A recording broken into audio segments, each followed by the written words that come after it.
Good evening, good evening, good evening, everyone, and welcome to another episode of What's Up, Cuz? I am your host, Jason Palmer, along with my cousin, the coach himself, Lancy Irvin.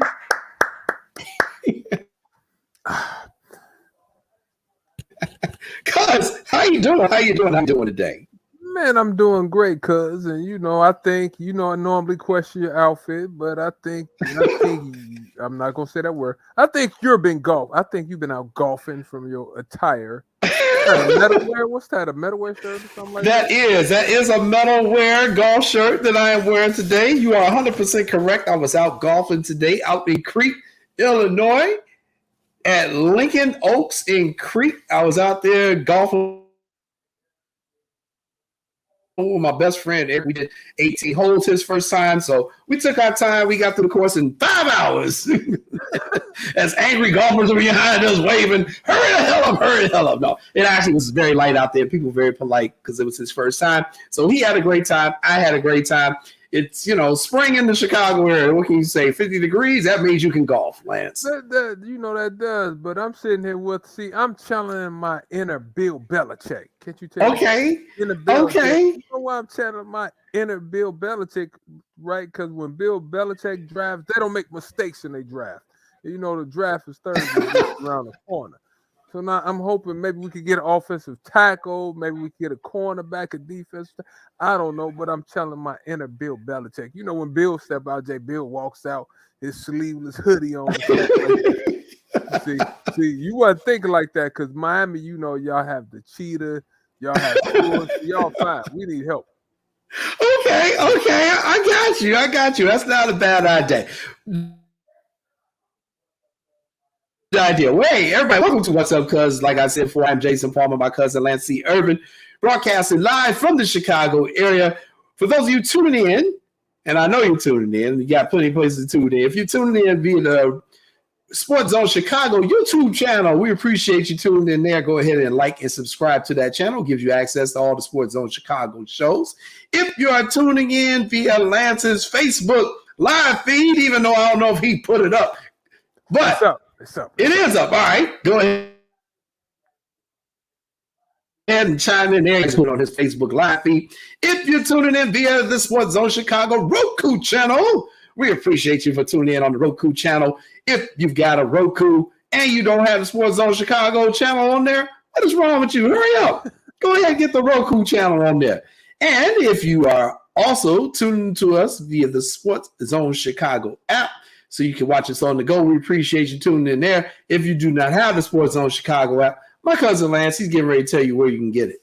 You can tune in at the iTunes store, the Google store, and the Amazon store. Please tune in. And like Jason said, please follow us on our social media accounts. And we'll love it. Hit like, hit subscribe. See, Jason is a big-time writer. So, you ought to be following my cousin anyway. You should be following Jason Palmer anyway. So we thank you for tuning in today, and I'm ready to get after it, Jay. I'm all loose. See, I'm ready to go. See, it's something to be said about. Matter of fact, Jay, I think I'm gonna start coaching on the sideline like this. I feel comfortable. I'm gonna start dressing. Need to get about 10 of these. Just get more casual. All right. So thanks everybody for tuning in. Later on today, we've got an interview coming up with a Chicago native, a 4-time NCAA national champion in the sport of volleyball. She is currently the associate head coach at the University of Missouri with their volleyball program. Ariel Wilson is going to be joining us later on in the show. We did a pre-recorded interview with Ariel last week, and we're going to air that to you. It's about a 40-minute interview, and she's got some nuggets in this interview. So that is going to be our interview for tonight. Lance and I both have some commitments this evening in the Chicago area that we need to get to. So we recorded our interview with Ariel, and it's a really good interview. If you have children that play volleyball, you definitely are going to want to tune in to listen to hear what she has to say. But it was a really, really good interview, and we look forward to that at the near the end of this show. But hey, right now it is you and me. Hello to all our fans who are out there watching. We know Armando is out there. I'm sure G is probably out there somewhere. Malcolm is probably out there somewhere. Vernon's probably out there somewhere. Say hello to all our good friends. But you and me, you want to chop up some topics? Yeah, Jay, but let me say this.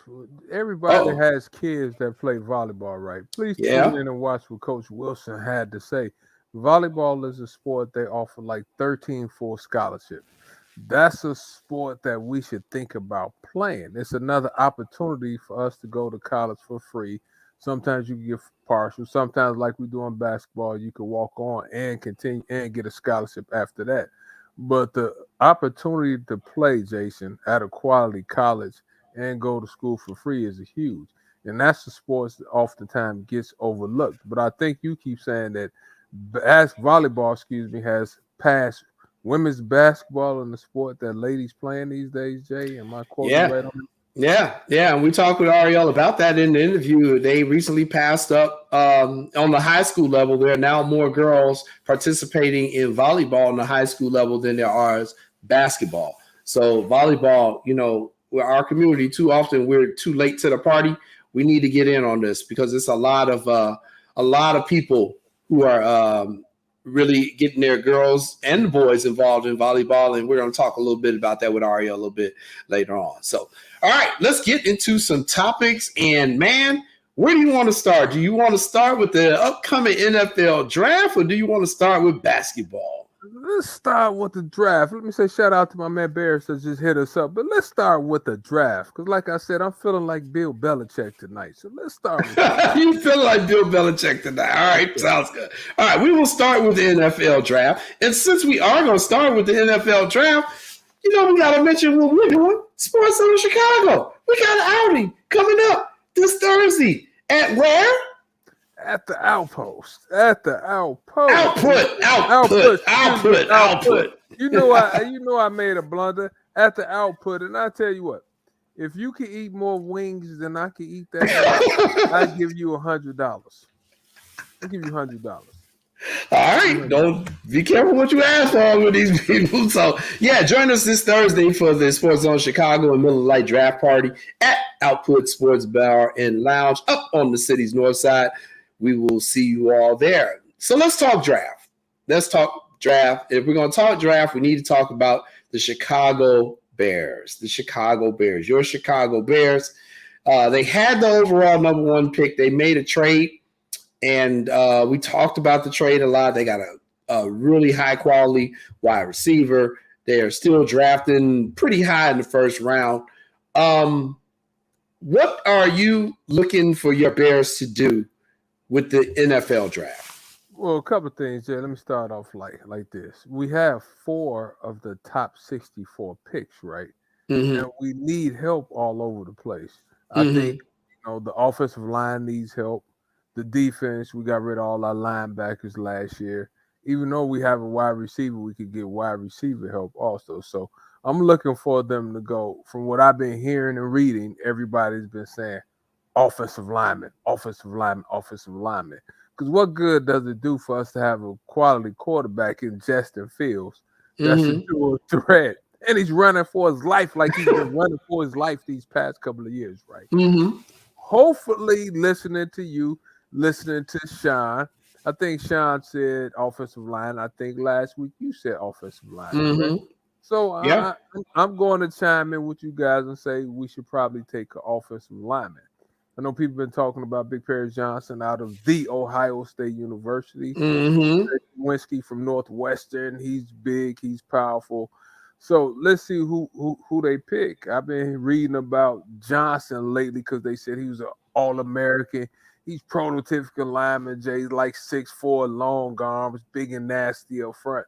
So hopefully I'm going to jump on you and Sean's back and say we should take an offensive lineman. So hopefully we will.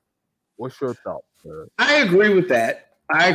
And, think about these mock drafts, which is, so funny. You see so many different scenarios. So some people have the Bears taking Jalen Carter. He's a defensive tackle out of Georgia. Well, my philosophy, he is. So you know my philosophy. If you're building a football team, you need to build it from the inside out. So I'm cool if they pick either an offensive lineman or a defensive lineman for their first pick. I'm cool with that either way. What I would like to see them do is definitely go for the offensive lineman because I think Justin Fields needs the protection help. I really do. But let's say they do something more on the wild side. Okay. Okay, break that. What does wild side mean? Break that What down. if they were to double down? Okay. Hear me out for a second. What if they were to double down and instead of them go on the lineman, they add another wide receiver, like wide receiver Jackson Smith from Ohio State. Jackson Smith and Jigba, huh? Yeah, which would give them another weapon, another person for Justin Fields to throw the ball to. How about that idea? That's not a bad idea because I like Jackson Smith and Jigba. I mean, Jay, he's not afraid to go over middle. His speed is unquestionable. He is fast on fast. Fast on fast. He has sure hands, Jay. I haven't seen him drop too many passes. He played in the Big Ten. He's used to physical type play. And you and I both know lately the wide receivers out of the Ohio State University, them been some bad boys coming out the Ohio State University. I might, and I think if I'm not mistaken, he probably was a two-time All-American too. I don't know.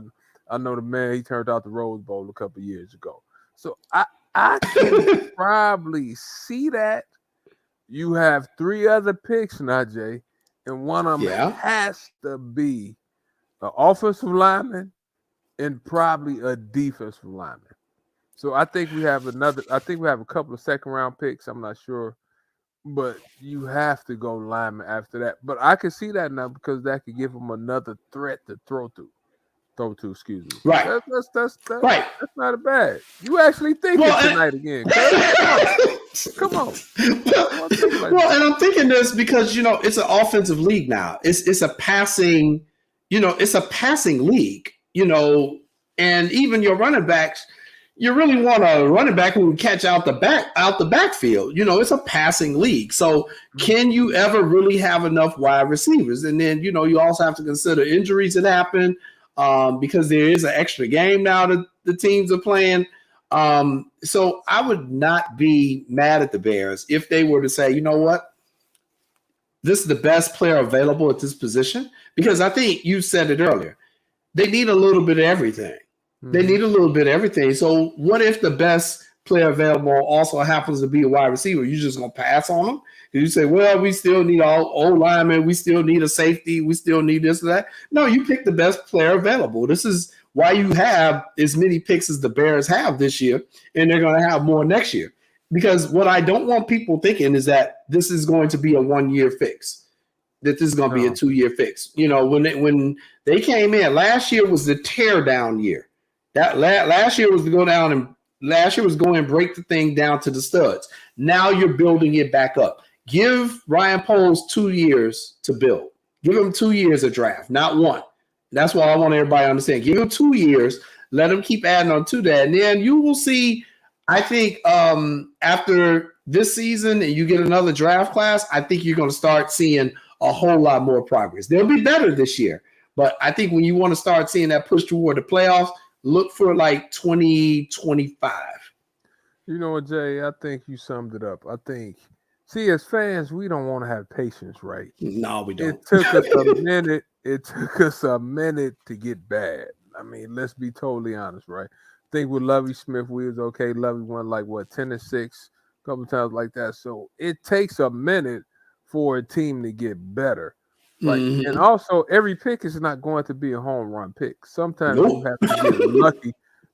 Jay, let's just be honest. Sometimes you have to get lucky in your picks. Also, I was watching the ESPN special, and they was talking about, somebody went in front of Blaine Gabbert that was a bust. So you have to get lucky in your picks. And I think 4 out of the top 64 picks, I mean, you can get a quality player in the first couple of rounds. Football is like you have 7 rounds, I think. Right, you got 7 rounds in football. Yep. You have 7 rounds. So you have you have the opportunity to get some quality picks. And I think, like you said, like you're thinking out of the box, which is a great way to think.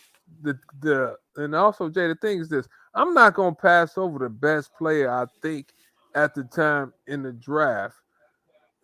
Players are hard to come by. If he's a difference maker, I'm not passing up a difference Mm-hmm. maker. A difference maker is Yeah. hard to come by. You don't pass over a difference maker if he's still on the board. You could maybe address those other issues. Maybe you can make a trade. Maybe you have a player that gets waived because of football. Is a lot of good players they get waived. I mean, that's just how the nature of the business is because the contracts are not guaranteed. So you Mm-hmm. might be able to do that, but you're thinking out the box. I mean, running backs, Justin Field basically is a running back. You Yeah. have David Montgomery back there still. Our running back situation, I'm not concerned about our running back situation. We Are got you? David Montgomery. Ain't he in Detroit? My fault, my fault, my fault. I was Yeah, thinking yeah, about yeah. my fault, my fault. But our running back situation is You got the fine. other guy. I can't. I know you're talking. Right. But with that being said, though, Jay, I'm not really worried about that because Justin Field basically was the coldest running back in football He last year. was. He was. Yeah. Okay, that's a good point. Now, and I think the other thing that we have to think about, and too often we get just completely laser focused on the first round pick. You have to think third round, fourth round, fifth round, sixth round. We see every year players who are picked not in the first round, who make significant contributions to their team in their rookie year, who may have been drafted in the later rounds. And I think that's why what Ryan Poles did, where I give him so much credit, is he didn't just focus on, the sexy first round picks. He's concentrating throughout the entire draft. And I just think as fans, too often we say, oh, this was our very first pick. Okay, of course you expect that person to be really good. But how many times have we seen a first round pick flame out? Just completely flame out. And, the person in the fourth round probably should have his job, but because of the politics of sports, a lot of times they keep giving that first round pick the chance after chance after chance. I think what's going to make Ryan Poles a successful GM is not just the sexy pick in the first round, but how he does in the third round, how he does in the fourth round, how he does in the second round. And that's why I think he'll rebuild the team. And that's what I want Bears fans to really understand. The first round pick is just one person. Okay. But the second through seven, that's potentially five people. That's how you build a team. It ain't just the first round player. Don't get me wrong. You need that talent. But to build an absolute team, even if you got to draft a punter or if you need to draft a kicker in the seventh round, remember when we didn't have a kicker that year? We lost in the playoffs to the Eagles? Because our guy Cody, I kept telling everybody, man, this dude, he gonna cost you. Everybody like, oh, he's just a kicker. We'll be fine. Man, he doinked that shit off that damn upright. Y'all ready to run him out of town. So, I think you have to build this thing throughout the entire draft. And, I'm interested to see what Ryan Poles does. I mean, I think you said something key, Jay. Like you expect or you want your first round pick to hit, correct? Mm-hmm. But now a lot of people say you make your money as a general manager from third through seven. How can you draft? Can you find you a hidden gem? Have your scouts, have your organization been doing their research? Where can you find the hidden gem? Would you find somebody like you say, hey, comes out of nowhere? You like, hey, where we find Khalil Herbert Ebner? That's what I meant to talk about. Tristan Ebner. So with that being said, Jay, like you make your money with those rounds, and hopefully you can steal a pick. Hopefully, like I said, your scouts did an excellent job evaluating talent, and let's see where we can go from there. But I thoroughly agree with you with this is not. We're gonna have to have a couple of good drafts for the team to improve. I'm not sitting there saying like we won what three, 4 games last year. Right. We were sitting there arguing. I remember when Sean came on, he said we was gonna win 8 to 9. We ended up winning 3 to 4. And I get it, they blew the team up. So of course we didn't win the amount of games that we thought we should win. So I'm here, Lance. So, last year we came on. I did say they're gonna win 8 or 9 games. Okay. And if you look at it, the Washington Commanders game, Darnell Mooney catches that on the goal line instead of double clutching it. All right, that's touchdown, game over. We win. That's 4 wins. Okay. Cairo Santos misses the extra point. I want to say, was it the Dolphin game or the Dolphin game? He misses the extra point. We lose by the extra point. That's 2 games. That's 5. Okay. Oh, I had to mention that team. Thanks. Amir Smith Marset. Okay, that particular when he was with the guy from the Vikings. All right, I'm not saying we would have won the game, but what I'm saying is that we had a chance to go down to win that game. All right, that would have given us a 3rd win, and then there's one more game that it's eluding my mind. There's 4 other games that we had the chance to win, that we would have won or had the chance to win, and that Justin can't do it all. Justin can't do it all. So yes, I did say 8-9 wins last year. They came up short, but if you look at they didn't know how to close, and I have a bigger prediction for this year. So, but I did say that, and if guys did what they got paid to do, well, here's the thing. I'm glad we didn't win those games because now look in the position we're in. So I'm glad I was wrong. I'm glad that those guys, really sucked last year to the point where they can't catch a God blessed ball. Oh, the one where they pulled Chase Claypool on a 3rd down, and then EQ St. Brown, the ball goes right through his hands on 4th down, which would have been a 1st down, which would have kept the drive going. So there's a whole bunch of different 4 games right there that we had in the balance, which would have pushed us to 7, Lance, right about where I talked about. So, it's tough. Yeah. But I didn't want to defend myself. but Sean, I was giving you but I was giving you credit though. I was giving you credit, Sean, because I thought that if we didn't make some of the trades that we made and blew up the defense, we probably would have been right there. So I'm not questioning that part. I thought we would have been about the blown up defense. That's true. That's like they blew it up. Yeah. But this year, moving forward, Sean, do you think we should take a lineman out of the first pick, or do you think we should think out the box like cousin Jason is saying and take a wide receiver? No, wide receiver. No, I'm good with the wide receiver room. I'm okay if they don't go offensive lineman, which I think they will. I'm really good if they go take corner, or if they want out of those first 4 picks, they just go after D lineman. If they just want to go after D lineman, I'm more than okay with that. More than okay with it because we need waves. We need 2, maybe 3 defensive tackles, 2 or 3 nose guards. We need 3 to 4 edge rushers. We need those guys. So give me a slew of those guys. And here's what I said earlier on my show. If we don't get that base, that staple 3 technique that we need this year, like a Jalen Carter, no problem. Build up the other 3 techs, build up the edges, build up the nose guards, and we can get that next year with that high Carolina pick that we're going to have. We'll be able to get a good 3 tech next year. But build that defensive lineup. And truth be told, if my thinking out of the box is going corner at 9, and that'll secure the secondary for good. Because we've already secured the second level, the linebacker position. We're good there. So if you go cornerback 9, and then the next 3 picks, the 53, 61, and 64, take 3 D linemen, I'm cool with it. I am more than cool with it. So my out of the box pick would be if you went cornerback with the number 9. So you'll go 3 defensive linemen, huh? Hell yeah. Yeah. I'm cool with all that. I'm cool with all that because I agree with you, Sean. You've got to build a whole team and you need backups. So I agree with it. The thing, and here's the thing: is you saw how good those guys were that the secondary was last year, and this is without a pass rush. Imagine if you just upgrade the pass rush. I'm not saying to the NFL best pass rush. I'm saying just mediocre pass rush. Think of how much better that secondary is going to be.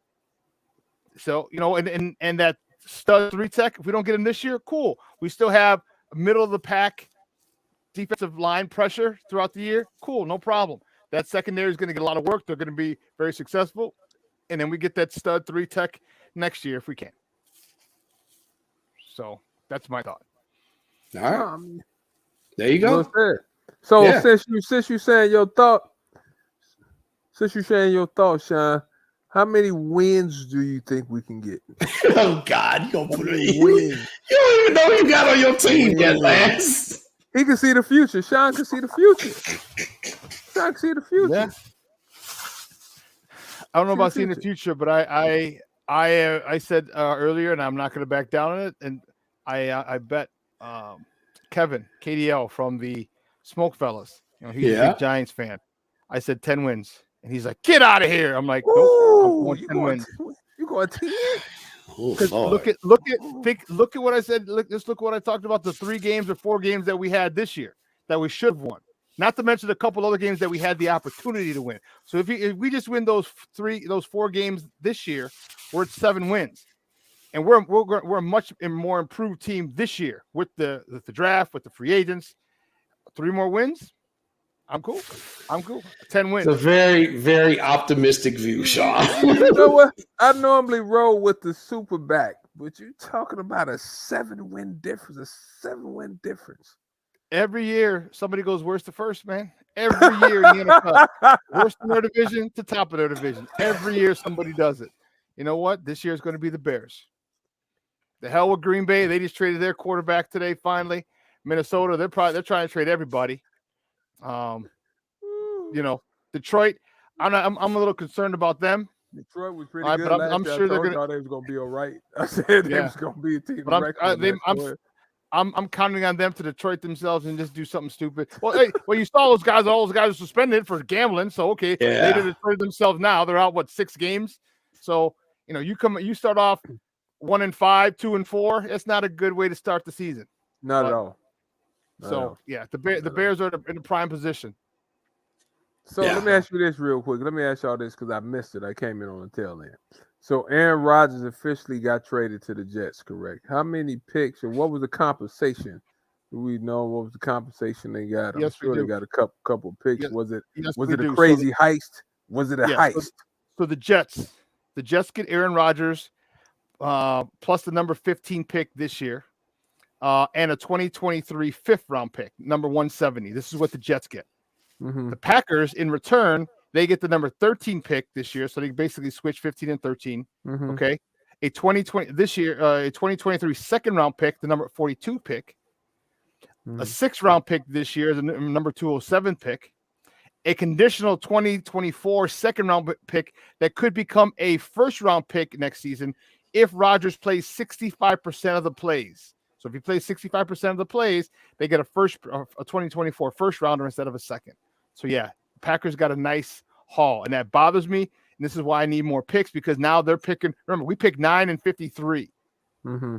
Now the Packers have a pick inside. They have another 2nd-round pick. They have a 40. I think they have 2 picks, maybe 3 picks, between our 9 and our 53. That's I don't want all those picks. We got to get a 2nd-round pick, another 2nd-round pick higher up. So yeah, that's what they got. The Jets got Aaron Rodgers, the number 15 pick, and a 5th-round pick this year, and the Packers get the 13th pick, the 42 pick, a 2nd round, a 6th-round pick, which is 207, and a conditional 2nd-round pick for next year that could be a 1st. So, which he'll play 65% of the plays, if I heard you right. I mean, you didn't get them not to play 65% of the plays, right? So they got a 1st-round pick. Yeah. Okay. And they got Odell Beckham sitting over there. Yeah. No, it's gonna be interesting. No, Odell didn't. I thought he went to the Jets. He didn't go to the Jets? He went to the Ravens. Did he go to the Ravens? To the Ravens. My fault. Ravens. Yeah. Ravens. Yeah. He's in that division. Yeah. He's with the Central. With Pittsburgh and Cincinnati and Cleveland, right? The Jets got a nice wide receiving core. Let's not get it twisted. Garrett, the kid from Ohio State, they got a nice little receiving core. They're ready to roll. They got a defense, they got receivers, they're ready to roll. Yeah, and they got what's the cornerback I like? Sauce Gardner. They got Sauce. Yeah. Yeah. So they're gonna be interesting. So do they win the Super Bowl? All right. Oh, he's got a bounce. Okay, go ahead. Yeah, I gotta get that thing ready for you. Okay, gotcha. All right. So we're going to change gears in just a second here. Look who's checking in. It's none other than our good friend Charles. What up, Charlie? How you doing, man? Good evening with you tonight. What up, Charlie? we are talking NFL draft, and now we are about to shift the tables, and we're going to talk a little NBA, because I know it's playoff time. But before we get into the NBA playoffs, Lance, guess where I went last night? Where you go last night? Don't tell me you went to the Bucks. Did the Bucks play? Your cousin is a romantic dude, so he took his wife out on a nice little movie date. We did movie and a dinner date. I like to see things, and my wife said, I want to go see this particular movie. Now, there was one movie I wanted to see, but she's like, well, how about we go see this one? I'm like, okay, baby, let's go see this one. So we went to check out Air, which is a story. Oh, Sonny! Uncle Sonny! Yes, which is a story of our good family friend, Uncle Sonny Vaccaro, and how he lured Michael Jordan and his family over to Nike when he was an executive with Nike.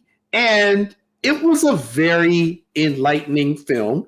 Of course, we know the story, of how it all went down, but it's really good to see kind of a Hollywood version of it. And I didn't know if you had even gotten a chance to see the film yet. You know what? I haven't watched it yet, but the people I talked to said it was a very good movie. And matter of fact, we were supposed to have Sonny on the show over COVID, but I'm going to call Uncle Sonny and ask him, was he happy with who played him in the movie? Was he really happy Yes. about that? I'm going to have to ask him about that. Yes, we have to ask Sonny about that. We got to try to get Sonny on the show. I know when we first came up with What's Up, Cuz, the idea, Sonny was like one of the first people on our list, but he had a couple of health challenges. We had some things we couldn't get him on at that time. We gotta get Sonny on this show. We've been on 3 years and we had Sonny on. Yeah, we got it, because Jason, all the history and the knowledge that Sonny has, like Michael Jordan is just one of the few things he's done. Like, he was instrumental in getting all the basketball coaches these Nike contracts that paid him a boatload of money. So with that being said, everybody said the movie was great. Ben Affleck and Matt Damon and those guys, Jay, they I'm hearing the movie is really good, and you said it was good, huh? So I need to go watch it ASAP. It was good. It was really good. And, the wife is not the biggest sports fan, but, when she likes a good story, so she enjoyed the movie. I enjoyed the movie. And, she knows his son is his family for us. So, it was really good to see it. And I actually didn't know the movie was going to focus that much on Sonny. But, and I'm not going to spoil it for anybody. I'm just going to encourage people to go out and see Air. It is really good. And Michael Jordan, mama ain't no punk. That's what I'm going to say. Matter of fact, Jay, I'm going to call Sonny when we get off the show and tell him, I'm saying that my cousin is a journalist and he's very hard on the way he grades movies. Yes, I am. So he said I should do it. I'm going to call him. And I sent you a picture of where I went for my date night, too. I just sent you a picture. I had a date night this weekend also. It wasn't as good as your date night, but it was okay. Yeah, you went. I saw the pictures. Your wife posted the pictures. You were out with our girl Kelly Bond from Southern Illinois.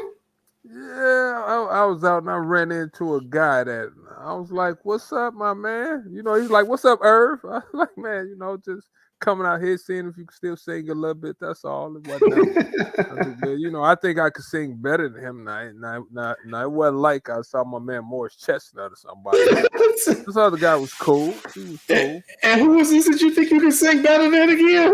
Man, the guy. Brian McKnight was okay. I think better than me. I would have rather went to the movie like you did to see what Uncle Sonny was talking about. But I had to take the wife out. I'm not really tripping. I'd rather go see Air, but this guy was good. So you gonna out-sing Brian McKnight now? He was good, Jay. When he was blowing the note, I went to blowing the note. Paula turned around, looked at me like, "Boy, you gonna mess somebody's video up? Shut up." Man, that's all right though.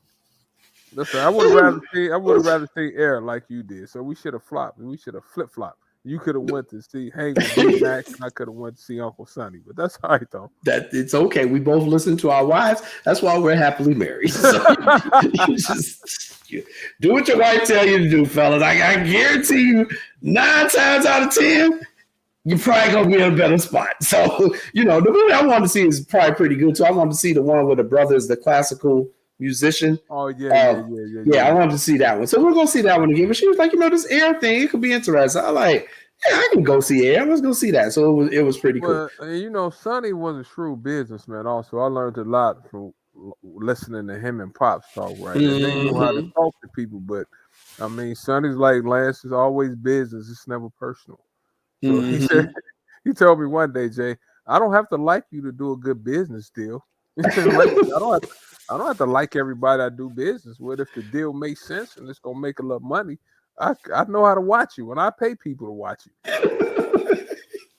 But I'm really gonna, Jay. But I'm gonna call him after we get off air, and I'm asking him about the movie. Yes, we got to get Sonny on. Sonny is gonna be a hilarious guest. We got to get Sonny on the show. We got to get him on the show. You knew he was on the NC2A's ass. That's all I'm saying. We know. That's kind of in the movie too, but we're not gonna spoil it. But hey, let's talk a little bit of the NBA playoffs. They're currently going on. Who surprised you so far in these NBA playoffs? You know what, it has to be the Sacramento Kings, right? I think people, they came in, I want to say, like, they playing the Golden State Warriors, right? And I think most people thought that they were going to get swept. They had a 2-game old lead, and I think it's the series tied up as 2-2, if I'm not mistaken, or just 2-1. But the problem is they should have won it last night, Jay. They had an opportunity to win the game. They had the ball. They was down 1 with like 7 seconds left, and shot just didn't go in. And Harrison Barnes took. But the problem now is De'Aaron Fox like fractured his finger or something, so he's doubtful for Game 5. But I think that series, those has been some excellent games in that series. So I think the Kings are showing people that, hey, even though we young, we giving the Warriors fits. Those games in Sacramento, that crowd has been unbelievable. Like those games and those young fellas really been putting on the good. Like I said, De'Aaron Fox has been doing good. Harrison Barnes. Harrison Barnes been doing good. We just need some bonus to come out and be a little bit more consistent than what he's been. But with that being said, those are really good series. And I tell you what, that's Steph Curry, man. People always talk about he can shoot, but Steph Curry is a showman too, Jay. Right? Like I don't know if I can take him hitting the 3, turning around. I mean, doing it. I mean, CJ, that dude right there. But anyway, that's it. I think the Hawks are done. I mean, Boston can't be beat. Yeah, Malik Monk has been having a good series too, Charlie. Malik Monk has been having a good series, but with that being said, though, I mean, we shall see who Dylan poked the bear. Okay. I mean, if you gonna talk that talk now, hey, if you Dylan Brooks not talking that stuff to Brian, but like Dylan Brooks said, see, here go the thing about Dylan Brooks tripped me out, Jay. I don't know if you saw it. He called LeBron old. He's old. Well, my thing is, why you have to mention old? If he was in his youth, would you be talking crazy to him then? I don't know. But Dylan Brooks has been having a good series. Let's see what the Lakers can do again. Anthony Davis has to continue to play well.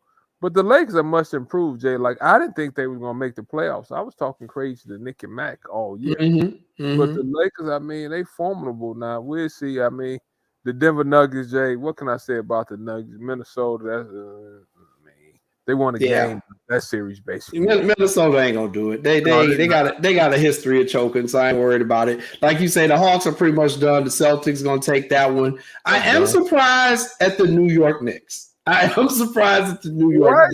you surprised at the Knicks? Because I think the Knicks fan base is similar to the Bulls fan base.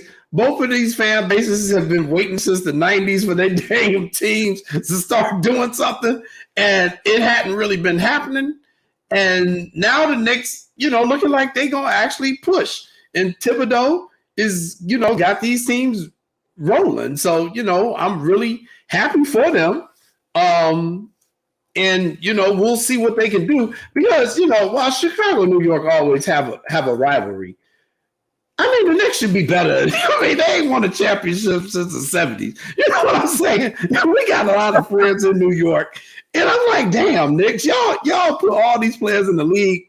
It's almost like when I lived in Minnesota, and the Minnesota has never won a hockey championship, even though they in the state of hockey. It's like New York is full of ballers, and the NBA team has been terrible. So, I'm happy for New York. I got a lot of good friends in New York, and I hope the Knicks continue to do well. And they got Jalen out there, and they got your guy. They got Jalen out there as well. So, we'll see what happens, man. They got some Chicago flavor on that team. I think the thing in that Knicks Cleveland series is that Jalen Brunson, like you mentioned, has put his stamp all over that series, right? Last game he came out and had a really big first quarter. RJ Barrett stepped up and had a really good quarter. First quarter too, and having decent series. My thing is Cleveland though. Like, they have to play better. I think the first game when they played the Knicks on the road, they got ran out the gym. Mm-hmm. They really did. This series is going to depend, Jay. That series is going to be, can Darius Garland be as good as Jalen Brunson has been during that season? If Garland steps up, that series might go 7. If he doesn't, it's over with. Over with. I agree.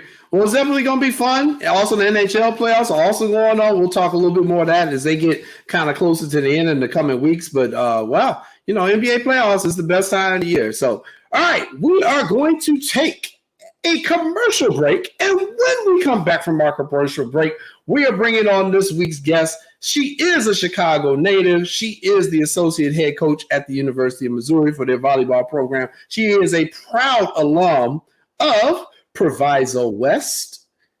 No, Proviso East. I'm sorry, not West. I'm about to get us in trouble. Proviso East. Proviso East. And she was so happy and gracious with her time and excited to do the interview to speak to her hometown. So our interview, Ariel Wilson, is coming up right after this commercial break. Lance, take care. I will see you next week, cuz I know you got things to do. Stay tuned. You're watching What's Up, Cuz. What's up, guys? It's your boy, the Superback, Sean Sierra, and I want to let you know that Sports Zone Chicago is hitting the streets. Come hang out with your favorite Sports Zone Chicago personality at our live broadcast at the Sports Zone Chicago Draft Party on Thursday, April 27th at Output Lounge, located at 1758 West Grand Avenue at 6 o'clock. Join us for the best wings in the city, a live show, and an all-around great night because you know how we get down. So don't meet us there, beat us there. And we'll see you Thursday, April 27th for the Sports Zone Chicago Draft Party at Output Lounge, located at 1758 West Grand Avenue in Chicago.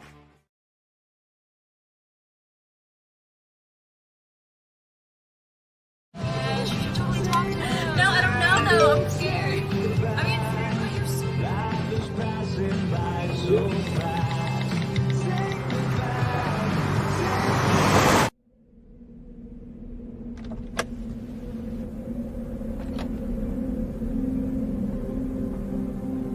Do you know that you're in my lane?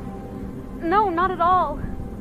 Are you not paying attention? Are you texting? I was just checking in with my mom. I was telling her that I thought we'd be home by 6. It's okay. There's enough time. Just pay attention. I'm not even halfway through my text. There's no way. I'm not even going to look up. My babies are in the car. You have to pay attention. It's just supposed to be a quick text. I'm so sorry.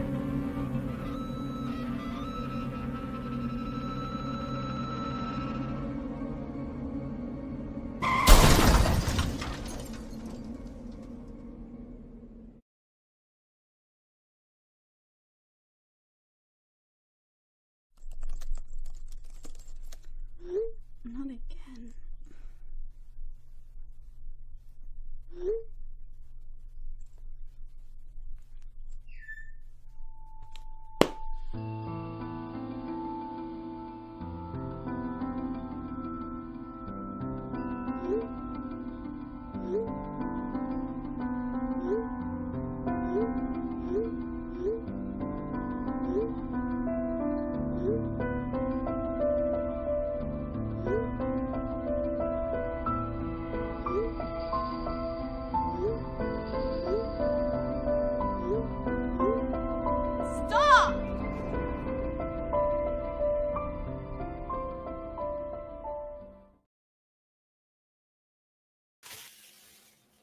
Welcome back, everybody, to What's Up, Cuz. I'm your host, Jason Palmer. Cousin Lance has some business to tend to, so I'm going to stay with you here to the end.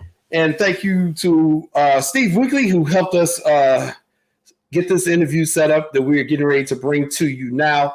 Last week, I should say, Lance and I had a great interview with Ariel Wilson.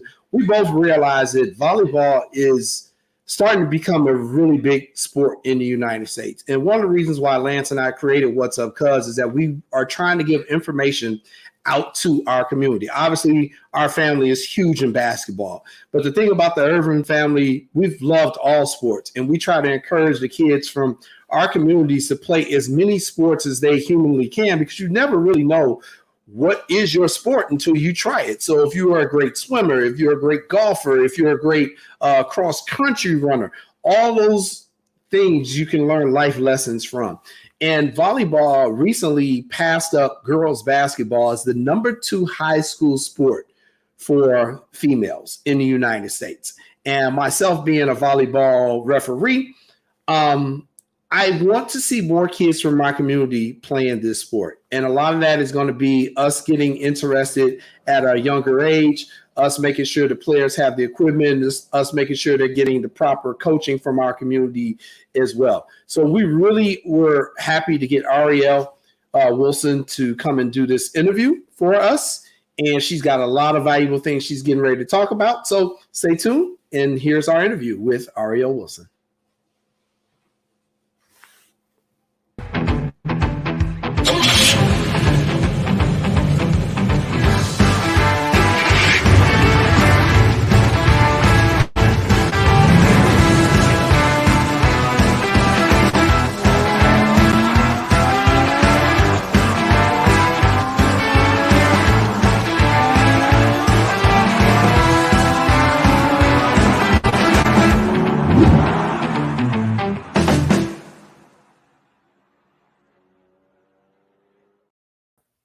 Welcome back, everybody, to What's Up, Cuz. I'm your host, Jason Paul, along with my co-husband, the coach himself, Lance Irvin. And Lance, are you ready? We have been trying to get this guest for weeks and weeks, and we've gone back and forth, and she's been traveling, and I've been reffing, and you've been coaching, and we finally did it. Jay, you see the smile I have on my face, right? I normally smile, but I'm cheesing. I'm cheesing for this next guest.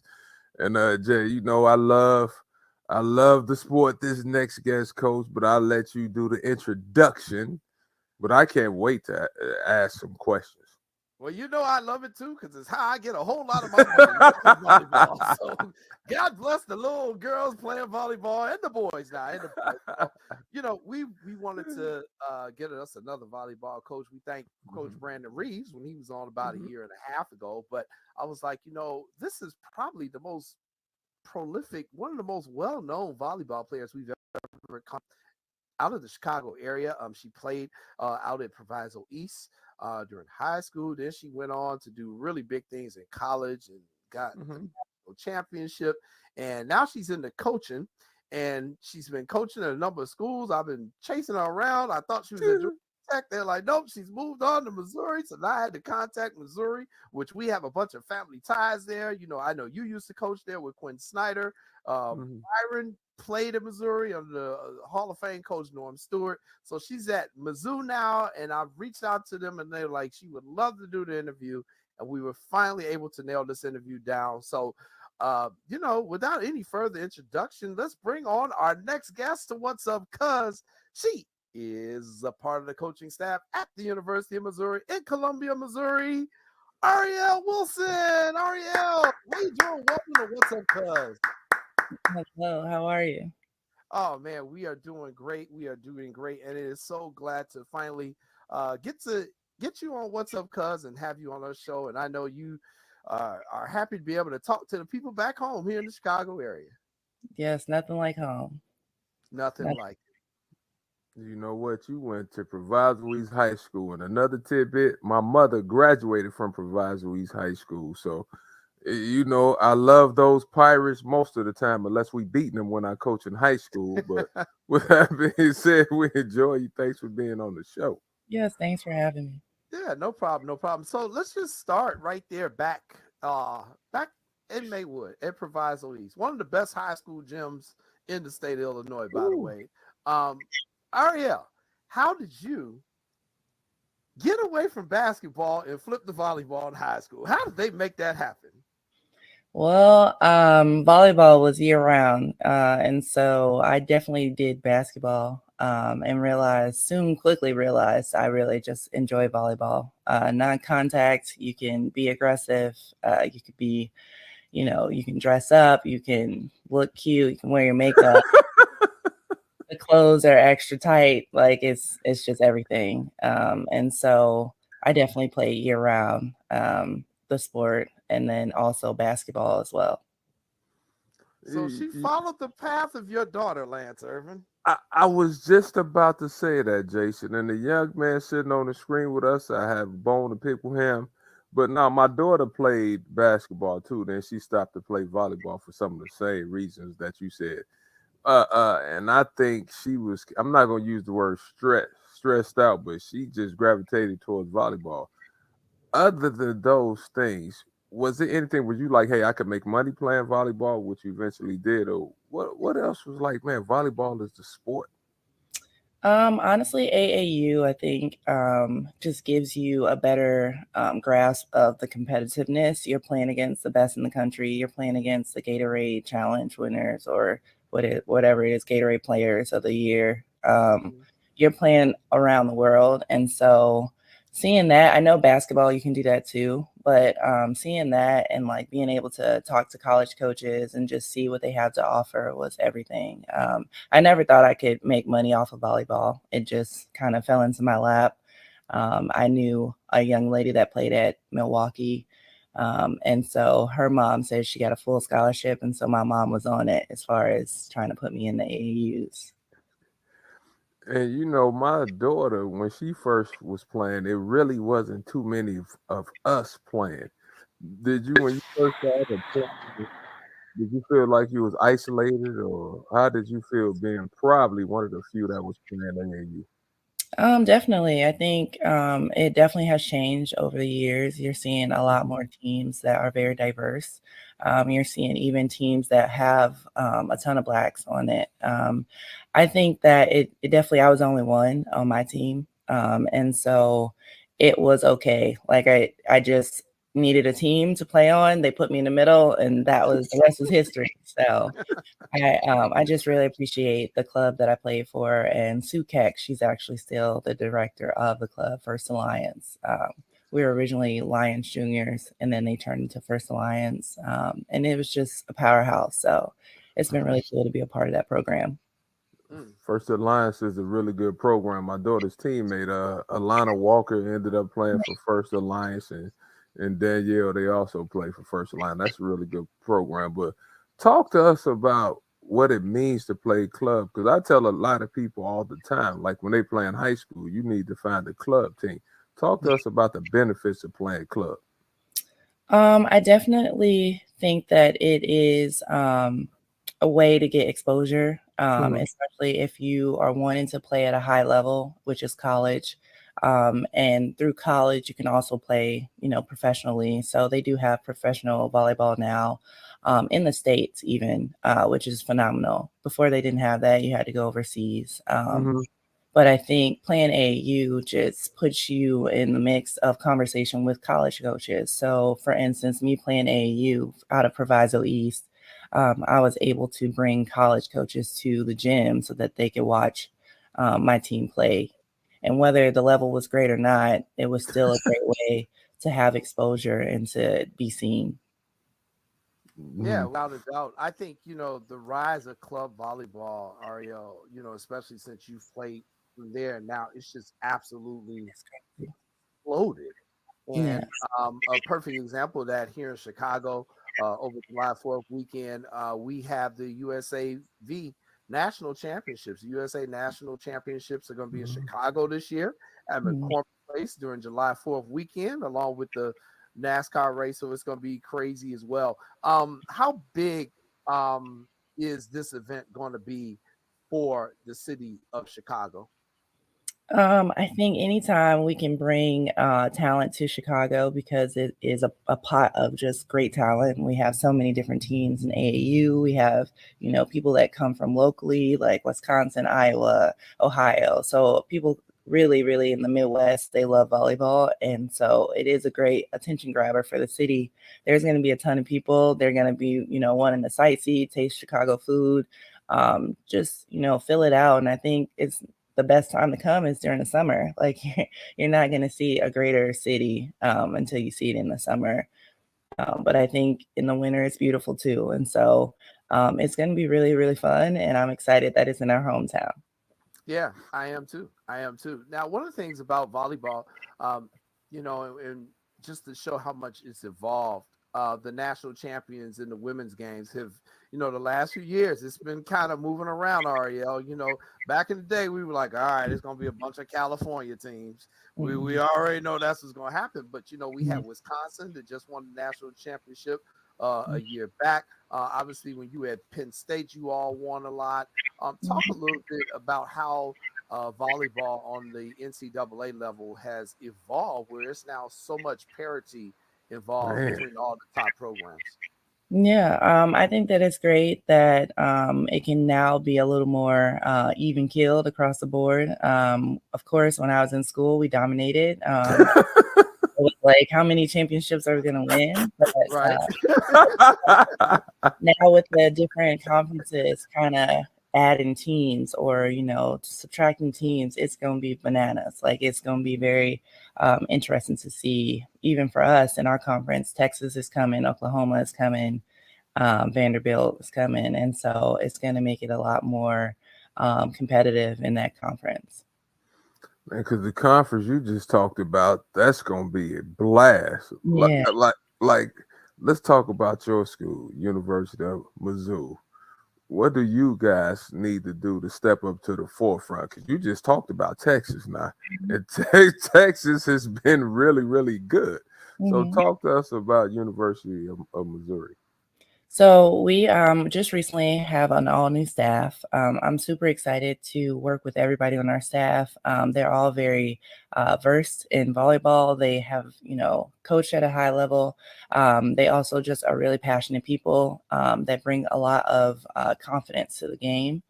And so I think for us, we finished last season, and so there's only up from here. I think part of being a great team is recruiting. That's going to be your the biggest thing to do is to recruit, and the most important. I think if you can recruit, then you can also kind of compete with some of the people that are in your conference, and with the teams that are being added, they're not going to be added until around 2024, 25. And so it gives us a little bit of time to kind of see what the SEC has to bring and just to really try to compete at that level. And you just mentioned some stuff, and I get these two questions all the time about volleyball. The recruiting aspect of volleyball, right? Would you tell the people that volleyball has full scholarships? I get that question all the time. Do they have volleyball scholarships? Yep. So we have 12 total. And men's usually doesn't have full scholarship. They kind of go off percentage. But women's definitely has 12 count full scholarships. And another question I get all the time is this: how do I get seen? Like in volleyball, at least from my daughter's standpoint, also, I didn't know that number one, kids sign early. And number two, you had to send out as many videos as possible. I don't know if you had to because you were up there, but talk to us about the things you have to do to get seen in volleyball, from the videos to reaching out to coaches. I think part of it starts in the gym. So if you feel like you're not getting the reps or the position that you want to play, I would start with talking to your coaches about doing individual practices or, doing more in practice so that you can feel confident about what you're doing when it comes to tournament time. A lot of these qualifiers, there's a lot now this year, last year, in the years to come, they're going to be a lot. And so a lot of those are practice to when you actually get to AAUs or nationals. They're using those to qualify. They're using them to compete against the best in the country. And so you really want to make sure that your team is playing in open. But if your team is not playing in open, college coaches are still watching. There's always different levels of college. So Division I, Division III, and NAIA. They all go to those tournaments. The biggest thing is trying to get exposure and making sure that your team is surrounded by good people and that your club is well known as well. That's a little bit of it too. If you're not part of that and that isn't for you, there's some diamonds in the rough. You can also send video. You can also, all of us college coaches talk. We're all connected. So it's nothing to drop a name or to say, hey, you need a middle. Okay, this is a kid that I, saw, and I really think it would be a great fit for you. So we all just kind of connect and really try to make, our team build the team that you want. And sometimes you don't get the players you want, but then there's sometimes where a player will email you, you go check them out, you really love them. There's another way to kind of get your name out there. And when you're sending out a video, what things should you show yourself doing when you send out a video? Because like I said, I really didn't know. My daughter was a setter. So we had people like telling us you need to send this. Is there anything specific you need to send out? Some videos are a lot harder to watch. And so it's better to watch live anyways, which is why we're always going out every weekend. But if you are sending a video, I think it's best to highlight kind of techniques as a setter. So how you can push the ball out with tempo, or, if you're setting a friend, grab a friend, set them.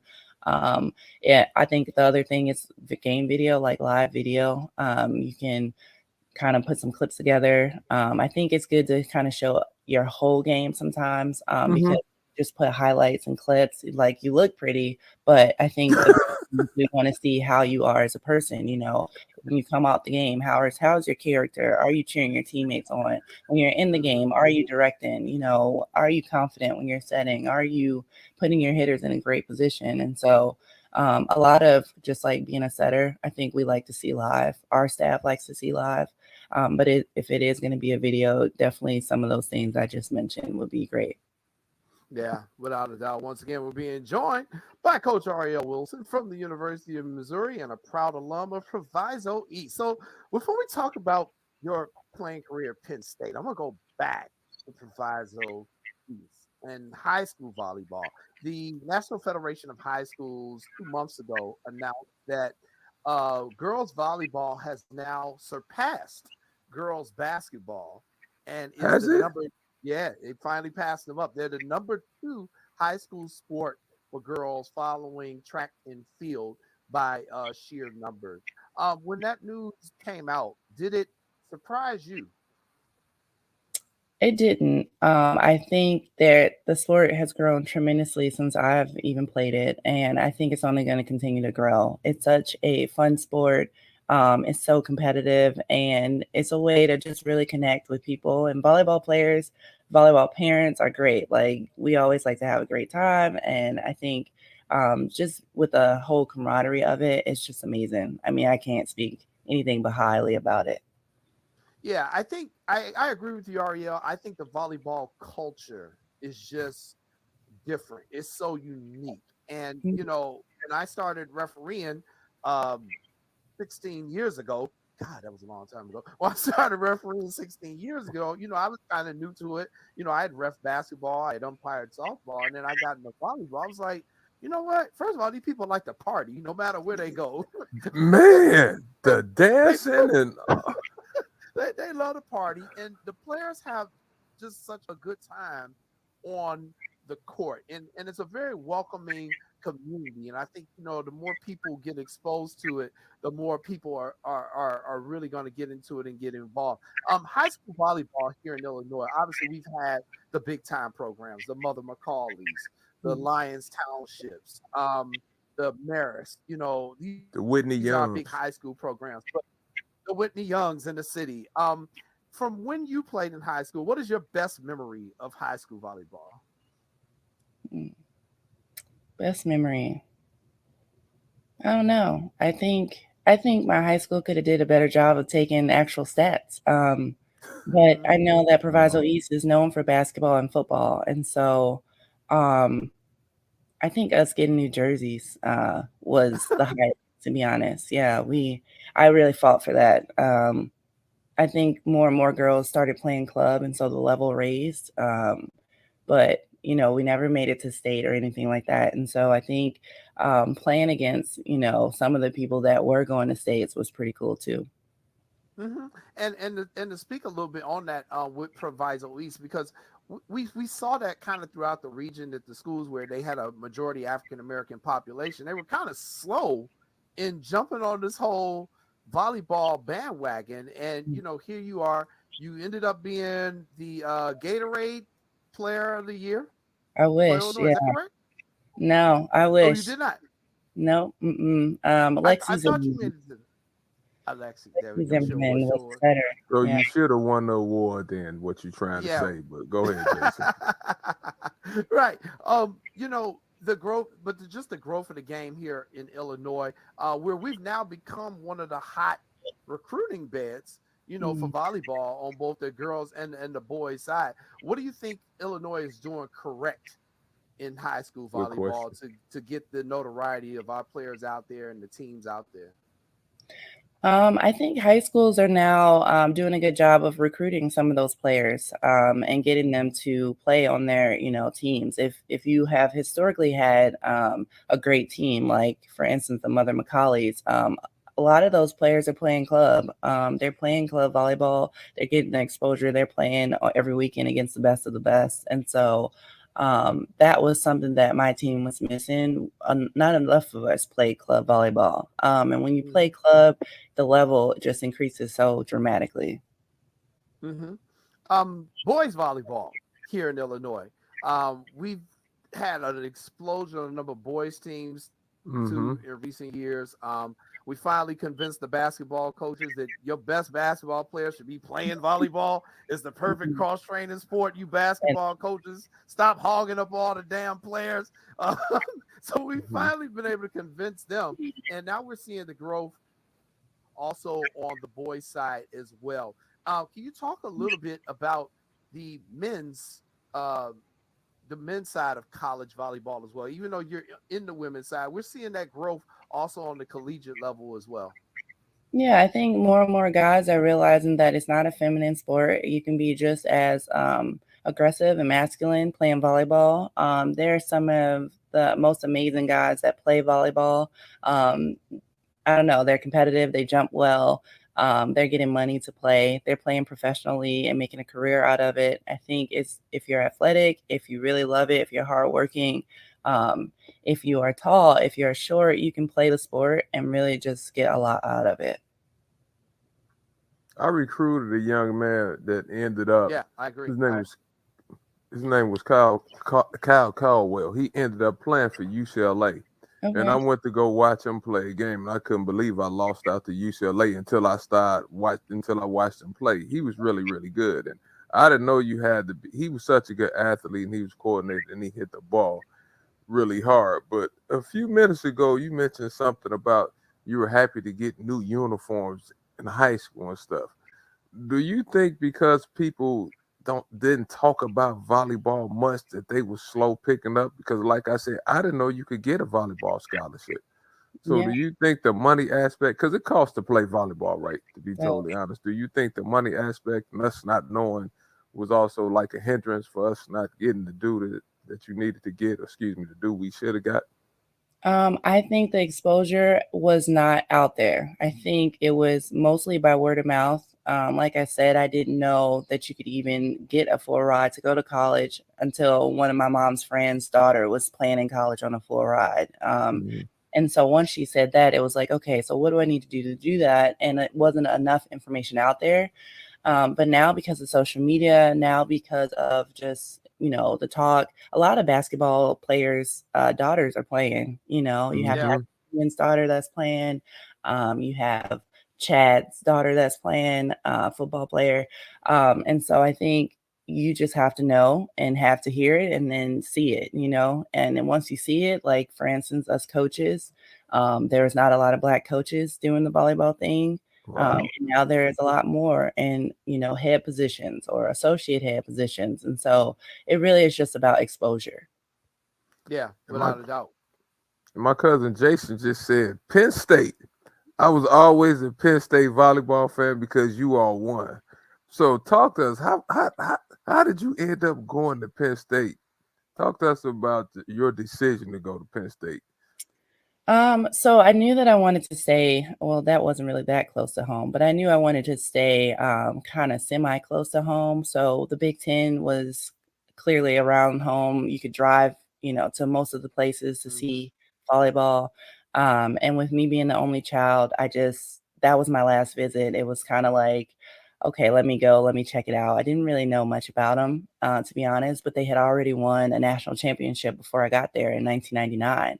And so I didn't realize what I was walking into, kind of a naive situation, but I actually was going to commit to Purdue.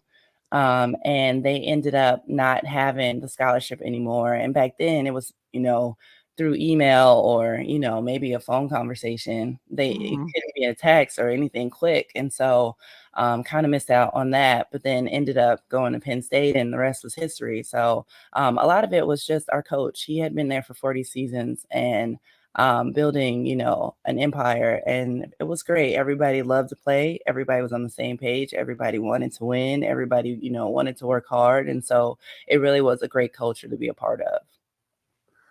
But you walked to Penn State normally was loaded, right? Did you have any second thoughts when you went in? Because you was going to have to battle. Mm-hmm. Were you like, okay, I'm going to go in there and take somebody's spot? Like, what was your mindset going there? I've always been about just working hard and trying to be out there. I like being in the spotlight. I like the challenge. I like being not the norm, right? I wasn't a Gatorade player. A lot of my teammates were. And so I knew coming in, I really had to step it up. And that was a good goal. Like he asked me, do you want to be here? Do you want to play? And the answer was yes. Like I'm signing up. I don't want to be on the bench. I really want to compete for a spot. And so that is what I did. I'm sitting there smiling because you said he actually asked you, do you really want to play? Do you want to be on the bench? Oh my goodness. I mean, no, that's a great picture. You jump way higher than what I used to jump playing volleyball if I had your hops. And let me say this really quick. I asked my brother, my sister-in-law, Corey Irvin, and my brother Mac Irvin about you from a basketball standpoint. And they told me you were really good. But let me go back to the Penn State. You passed over Illinois. Wisconsin was really good back then also, right? They were. So you were like, visits. I went to Wisconsin. I went to U of I. U of I is probably one of the first that I went to. I didn't go to Ohio State. I didn't go to Iowa. Went to Michigan State. I went to Michigan. Purdue. I tried to hit every day. I think I even did Indiana. I'm not sure, but I knew that I wanted to play at a high level. And at that time, at point in time, Big Ten was, the best of the best. So it really, now that Nebraska's in it, now that, other teams, Rutgers, all that stuff, it changes the game. And now that UCLA or USC is going to be in it, it's going to be crazy. So I'm really excited to see what the conference is going to be like. I am too. Let's also talk about another growth that we're seeing on the collegiate level as well. Beach volleyball right now. And the way the players can use beach volleyball to also get more playing time, extend their collegiate career a little bit. Talk to us a little bit about the beach volleyball phenomenon that is now starting to take over as well in college volleyball. Yeah, so I think they originally started where there was great weather, and then now they slowly have kind of put them in different places that don't have such great weather. But I think it's phenomenal. It gives the athlete another chance to compete. And with beach, it's only two people, right? And so you're really working on your whole total package of the game. And I think it only makes it easier for indoor when you come back because you can you've been working out on the sand, less impact, and now you can really jump out the gym when you come back. So I think it gives a lot of the players the versatility to do both, or just do one versus the other. And so it really just depends on the exposure. And I think beach volleyball has come a long ways. There's a lot more diversity, a lot more exposure of it.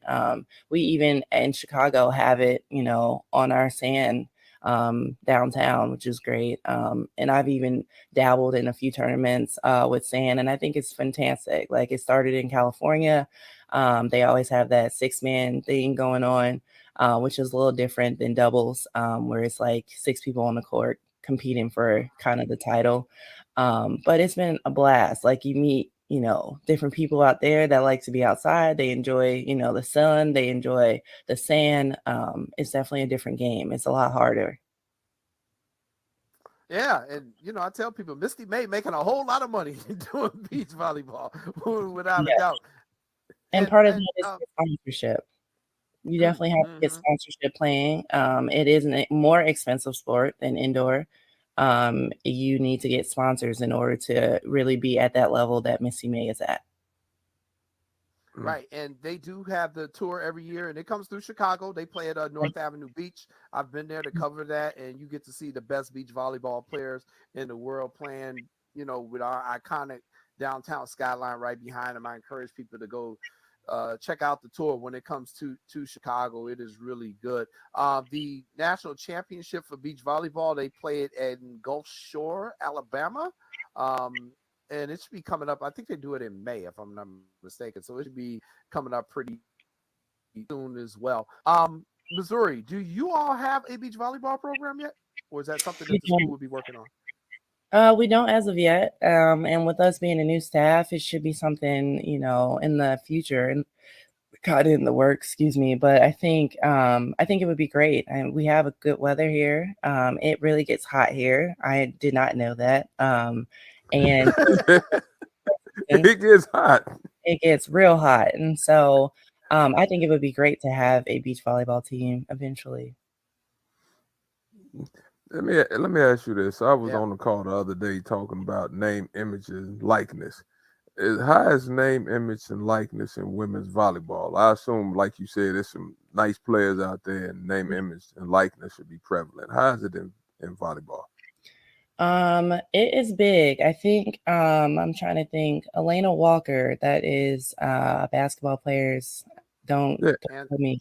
Yep, Walker's daughter. She is killing it with that. She's killing it. She is killing it. She went to Northwestern. She went to Virginia to play, and her page is crazy, going crazy with that. I think you can earn a lot of money. I know that at Mizzou, we are doing NIL stuff. I know a lot of colleges are. That is part of kind of their selling package for recruiting. And the people that I've seen do it the best are getting some of those top recruits because they're selling kind of what they can offer those recruits as far as exposure, as far as money goes. And then, of course, when you're a volleyball player, aesthetically, and I can just speak for volleyball, you're going to have some good looking people, and that is also going to help you with NIL deals. See, but that's where you should be mad because you were before your time. See, I see your NIL deal. I would have wanted a piece of that because yours would have been outrageous. Let me stop acting silly. Yeah, a lot of our teammates would have. A lot of them went on to the USA team and played on the Olympic squad, and so we definitely were before our time. But it's all good. Like even as a coach, I've gotten a few. Even as a mom, I've gotten a few, and so there's a lot of opportunities with having the NIL stuff. Now, do you have girls come out and ask you what's your NIL package, or are they subtle with it, or do you have to tell them, or do they ask, don't ask, or what? Right, because the rules around this are so wild right They're now. crazy. It's like the wild, wild west, at least in basketball. Yeah. We definitely do. We bring it up. And a lot of it is if you're going to come on campus for an official visit, you kind of get that piece of it because that is something that, we want people to know about. It's not necessarily, it's not necessarily like going to be the make all break all, right? If you really want to Mm-hmm. be at a program, you really want to be at a program. But I think it does help. I think it is another avenue of making some income on top of what you already are being offered, and it's just a great tool to kind of get you Mm-hmm. along the way through the sport. So. Dude, let me All ask right. you this about Mizzou. This last question, real quick, Jack. Mm-hmm. Do you all play in the Hearns Arena still? We do, yes. Okay. Okay, I was just curious. Go ahead, Jay. I mean to cut you off. I just had to ask because when No, I you're was okay. there, they was Yeah. playing in the Hearns, and I know the Hearns was for volleyball back then, and I don't know if it was still for that then. Yeah, it is. It used to be our old basketball arena. So wrestling, gymnastics, volleyball, and it's all in the Hearns right now. And Mizzou Arena is housing our women's and men's basketball team. Let me ask you this also about the uniforms. My cousin and I, we argue about the uniforms all the time. So you used to play basketball. Do Mhm. you like when teams have like 20 different color uniforms, like the bright, the limelights, and all that? Yeah, I think it's great. I think when I was in the ACC, we had kind of army fatigue jerseys. It's just another way to Talk to us. out I there. don't have any. Jay, I'm up. I'm And up 10-2 on you. I think it's cool if your university will Oh, let that's you do it. And see, we want to win in it, but I think it would be great to just get that exposure of different jerseys. yeah. The women's Final Four in volleyball, Mhm. huge. If you've never been, you got to go to them. I went to the one they had in Pittsburgh a few years ago, and the arenas are just jam packed, and the environment is just such a fun environment with the fans getting involved. So we're really more encouraging more people from our community to kind of get involved in volleyball. But I know one of the keys we have to do is get our young people involved in the sport at a much earlier age, because I think that has been one of the things that has kept many people from our community from advancing to some of the higher levels in volleyball, is that many of them don't pick the sport up until freshman year. How old were you when you started picking up volleyball? Yeah, I felt like I was late. I started in 8th grade, um, but I also didn't know anything about it. And I think they are doing it at a younger age now, which is great. Yeah, I do too. I do too. Well, Ariel, thank you so much for doing this. We appreciate you coming on. We will definitely be checking you out this upcoming season at the University of Missouri. We'll be pulling for the Tigers, and it's good that you're getting in on the ground floor. You're part of a new staff, and you all have only you can only go up from where they were. So we know that we have a friend who's there on that program, and we will be watching and cheering for you. And it's always good for you to come back home. I know you were just here for the qualifiers, and we'll just keep trying to produce these players here in Illinois. I'll keep reffing and calling lifts so that they get their ball handling the right way. Good Lord have mercy. I called it so much the other day, it wasn't even funny. Because, the thing about boys, they think they can just manhandle the ball, Ariel. And I'm like, you can't dunk the ball, man. What are you doing? You got to hit the thing. So, Yeah. it's always been that thing with the boys. They always try to do stuff. I'm like, dude, you can't do that. You cannot do that. We got to work on this ball handling. And I had to ask you, what were your thoughts on Team USA winning the Olympic gold? Phenomenal. A lot of some of my friends were on there. I thought it was great. I thought it was well overdue. And Yeah. I'm just rooting for them. Like, I know the hard work it takes to put into it. There's a ton of American players, and so it can't be hard to select those top, people. But the grind is real every summer. You have 4 years of quad, and you're, busting your butt when you come back from overseas to, in the summer to grind it out and to really compete. And I've done it, been there, done that. I think it's phenomenal that we did that with all the hard work that we've been putting in. And Karch is I, great. Yeah, Karch I is the great guy. So Yeah, he really is. And I'm looking forward to seeing what the team does in Paris, because it's coming up. It's just, yeah. next year, next summer, next year. So, all And right. they Thank you also so have those. I just wanted to add those much. national development programs for the Mm, youth. I think that's oh, important too. I think that it's another way, a pipeline to get into the USA gym in general and be coached by the best. So I'm actually going to be doing some of that coaching, which is phenomenal. And I'll be representing the zoo, which is great. Nice. Oh, wow. Yeah, that is really good. Congratulations on that, because I know, it's a lot of coaches who want to be able to do that too. And like you said, you're real competitive. So, that is definitely an honor. And, we just want to see more people from our community participating in this sport, because it can give you so much. And I'm not talking about just playing. I'm talking about coaching. I'm talking about refereeing. We're short on referees around the country. So, yes, definitely use more referees, people who do stats. There's so many jobs in professional volleyball and in college volleyball. So it's really good to see that the professional leagues are coming up here in the States, and then more people are getting into it, because it's been big in Europe for decades. So Yes. finally catching up. So, Ariel, thank you so much. And once Thanks again, for coming on. congratulations, and we'll be following you. All Thank right. you so much. Nice to meet you all. All right, you too. Ariel Wilson, everybody. We're going to take a quick commercial break, and then we will be back with more What's Up, Cuz.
Welcome back, ladies and gentlemen, to What's Up, Cuz. I am your host, Jason Palmer. You just got finished watching the wonderful interview we did with the University of Missouri Associate Head Coach Ariel Wilson, talking about high school and collegiate volleyball for not just girls, but opportunities for the boys and the young men in our community as well. And Lance and I, once again, we thank Ariel for just a wonderful, wonderful interview. Volleyball, just really the largest sport I think is going to be for girls within the next 10 years. I think they're going to actually pass up track and field, because the popularity of the sport is just exploding. We don't have enough referees. We need more coaches. We need a little bit more of everything for volleyball. And I really am encouraging the people from our community to get into volleyball, even if it's not something that you grew up with. There's always a chance to learn more. And, the more things we can get these kids involved in, the better off we're going to be. People complain when the young people do things they shouldn't be doing. Well, I think sports is a way we can keep them involved, and that'll help cut down some of the ills that we are having in our society across the country. Let's get these kids active, both the boys and the girls. So Lance had to dip out a little bit early tonight. So to help me finish up the show, it's going to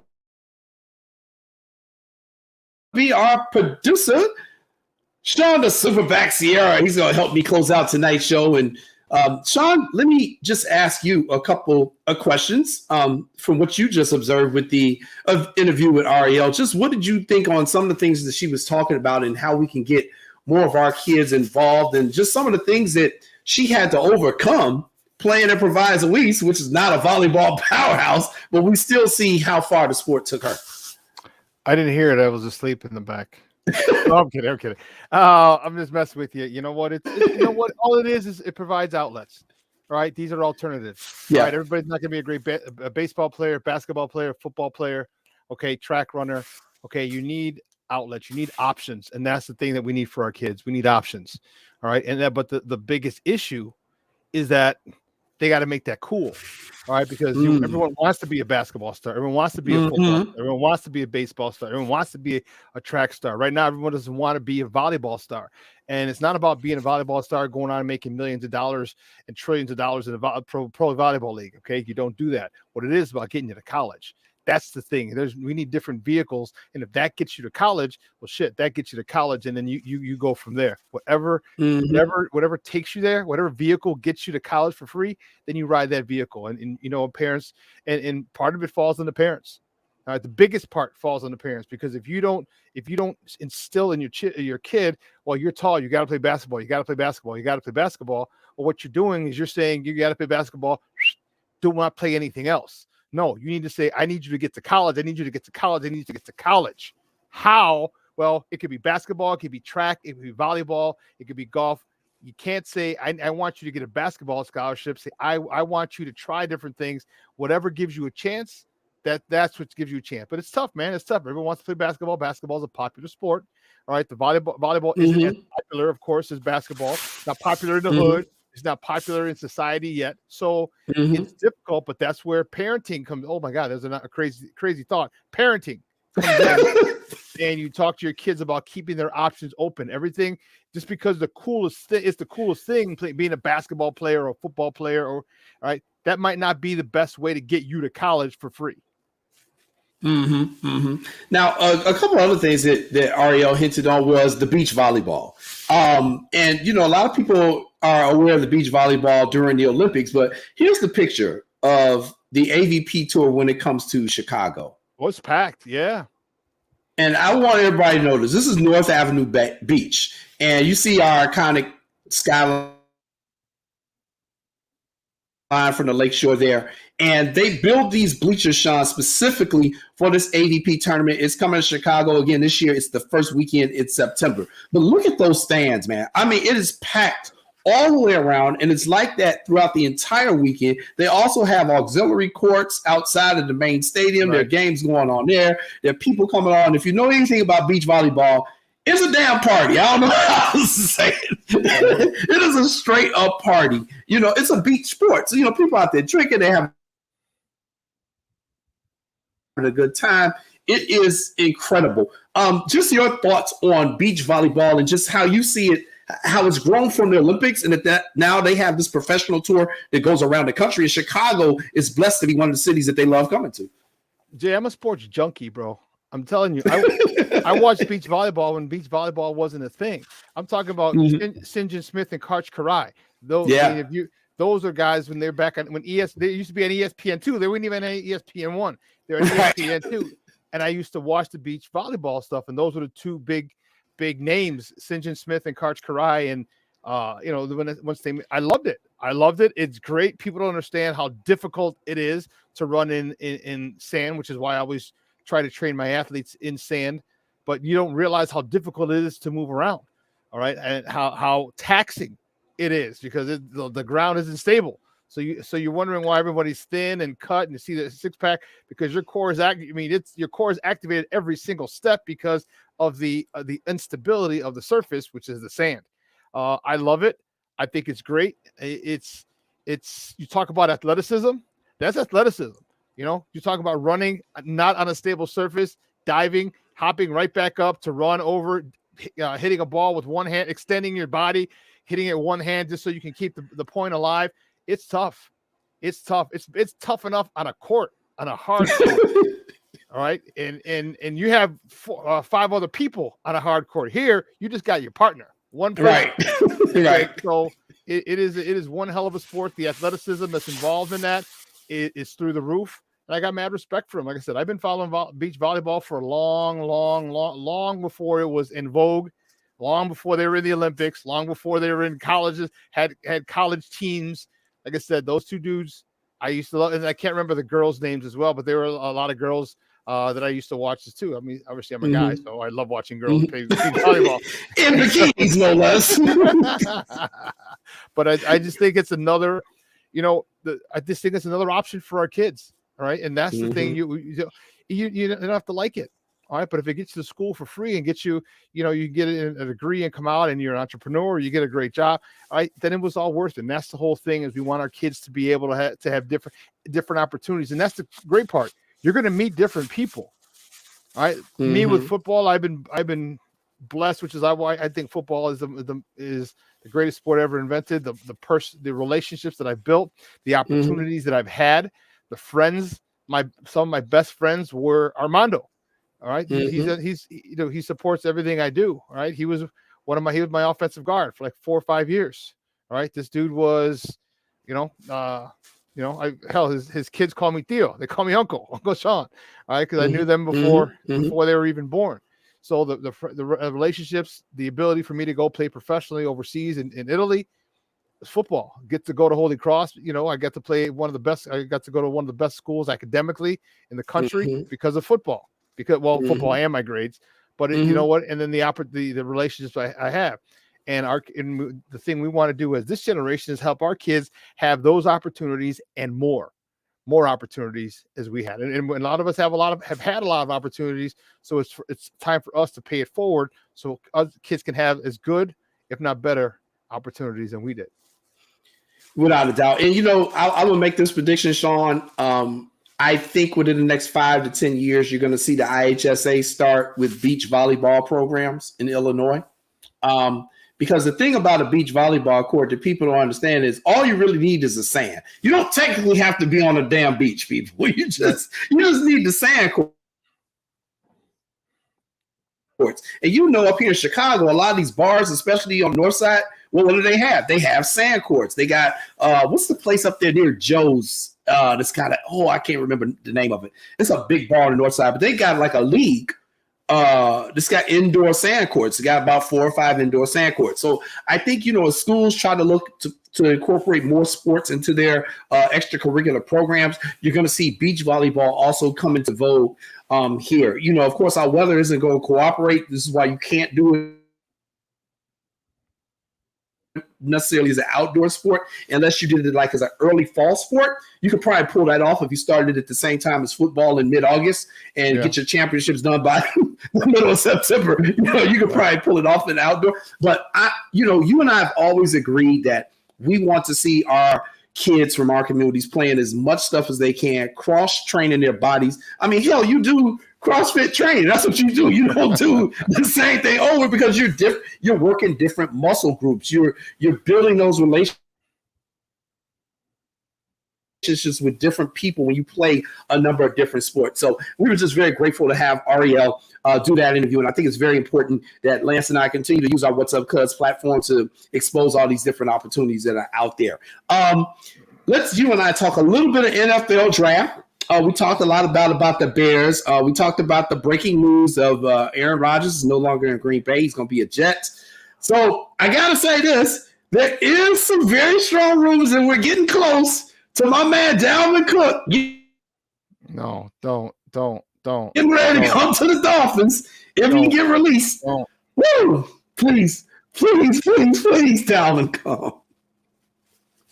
Oh my God! You want him to come to Dalvin. Yeah, he's from Florida. He's from Miami too. Damn. If the Dolphins get Dalvin Cook, I personally I think if they get Dalvin Cook, they need to be looking at a quarterback. I agree. They need to be looking at hell, I don't give a damn. They need to be looking at a quarterback, period. Okay. We love Tua, and you and I have said this before. One hit and you're a vegetable, Papa. One more hit and that's it. I think you should have retired already. Okay. But that's the decision you and your family had to make, and apparently you've made it. It's about quality of life. We talked about it. Wasn't he made something 30-something million already to this point? Something like that. All right. Yeah. You got to invest, man. You talk to your financial advisor, get a couple, 5-unit, 10-unit buildings, and live off the interest. You know what I'm saying? Like just stuff like that. Because the quality of life that you can have, that you will have if you get one more hit, is not going to be what you want as I assume a father to be in the future, as the husband that you are now, as a son.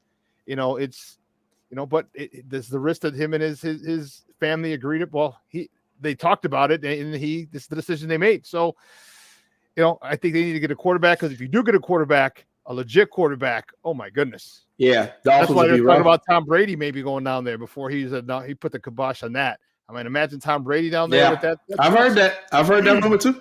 That track squad. Yeah. Man. Could be very interesting. But, even if he does come down there, I'm still helping you out, Bears. That's one dude you ain't got to face twice a year. Yeah, but the only bad thing is, did you see the compensation they got? That's the issue. That is the issue. All right, Green Bay gets the 13th pick this year. Okay. Mm-hmm. A 2023 this year, second round pick, 42. So now they get the 13th pick, the 42nd pick. All right, plus their own second round pick. They're getting a 6th round pick, which is a 207th pick in this year's draft, and then a conditional 2024 second round pick. And if he plays in 65% of the snaps, then that second round pick becomes a first round pick. So for all intents and purposes, they're getting a first round pick in 2024. He didn't come there to unless he gets hurt. All right, but he came there to be the dude. So that is, to me, that's a lot of compensation. They have a squad over there in with the Jets.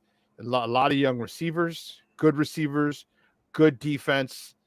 Yeah, that's thank goodness we don't have to face him anymore. But he went to a spot that is really, really good for him and for that organization. And now I get to face him twice a year. Thanks, guys. Yep. Really appreciate that. Good. Let me ask you this. Give me your top 3 picks. How you think this thing is going to go down with these top 3 picks? You know, everybody's got their different scenarios. I kind of want to hear what you're thinking. I mean, 1, 2, 3 or the Bears' top 3? Just 1, 2, 3 in general, overall. Man, so I think they're going Bryce Young is who I think they're going to go. And Houston's is the wild card. All right. There's a lot of people saying that they're not going out after a quarterback. I'm like, but you do need a quarterback. All right. Right. You do need a quarterback. So why would you waste a chance to go after CJ Stroud or Anthony Richardson? Now, I think they get a quarterback. I think they're just bull jiving. All right. So I think it'll go Price. It'll go, because I don't think they have a quarterback yet. I think they'll go CJ Stroud. I think CJ Stroud is a little further along than Anthony Richardson.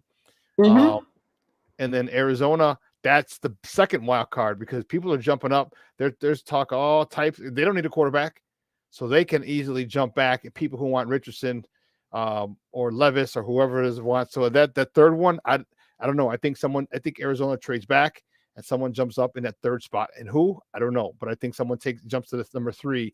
And depending on who it is, it'll probably be for a quarterback. You usually don't jump up for an offensive lineman. So it might go 1, 2, 3 quarterbacks. And the third quarterback will be Richardson or Levis, depending on who wants to jump up and whoever it is, whoever that organization is, whoever it is they like.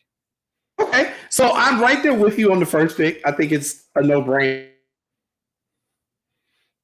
There's going to be Bryce Young. I mean, Carolina ain't trading all these people to get the number 1 pick to not take the top quarterback in the draft. So I think that was a no-brainer. Now, I'm going to go a little bit different with you when it comes to the second pick. One, because I think they're in a similar situation to the Bears where they need absolutely so much. I think Houston is actually going to take a defensive player. I think they're going to take a D lineman. Even though they need a quarterback. Yeah, it's possible. That's a good call. And I'll say this because Houston has been screwing up stuff for the last 5 years.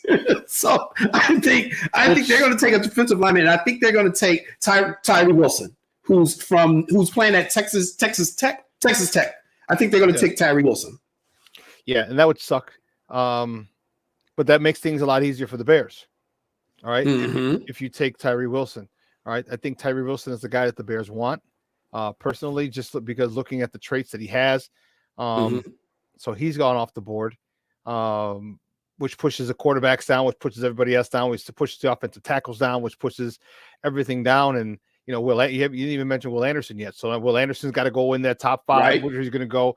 So I think that works wonders for the Bears because the more you put, and then God forbid someone do something stupid like jump up and grab Mitch Trubisky like the Bears did. All right. And it pushes down people even more. So I think if that's the case, then the Bears will trade back. And I think Houston is a perfect trade partner for them to go from 9 to 12.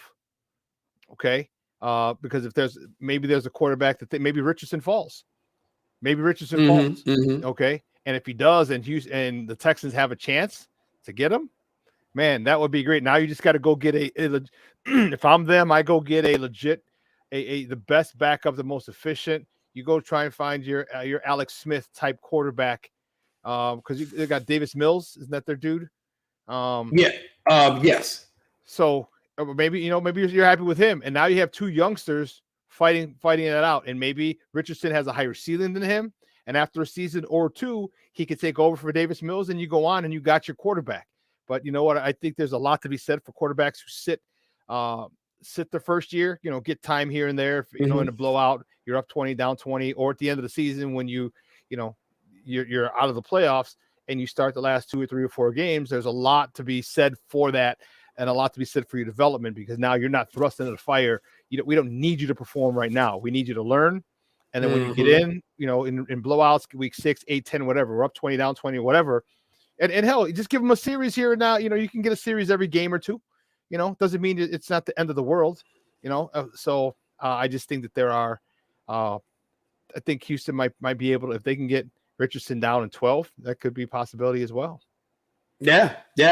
And finally, I want to talk about the local flavors. Devon Witherspoon, the cornerback from Illinois, he's probably going to be a top 10 pick. And then our guy from Northwestern, the offensive tackle, Peter Skoronsky. I want to make sure you got to get the Polish names like you're in Chicago. Yeah. Skoronsky, do you think either one of them will fall low enough for the Bears to pick them? Because, you said we need a quarterback, and we also know we need an offensive lineman. So, we do have a need at those positions. Do you think either of those guys will fall far enough down where the Bears have a chance to snatch them up? Oh yeah, they'll fall down. The only one I think might not. And again, it depends. Because you start, if someone comes up crazy, you got Witherspoon as the cornerback. You got Christian Gonzalez, the kid from Oregon. I think he's probably the top cornerback. But depending on what scheme you run, all right. So if you want a man corner, you do a 3-4 defense. You run a little more man. You might go Christian. If you're more of a zone, you might do.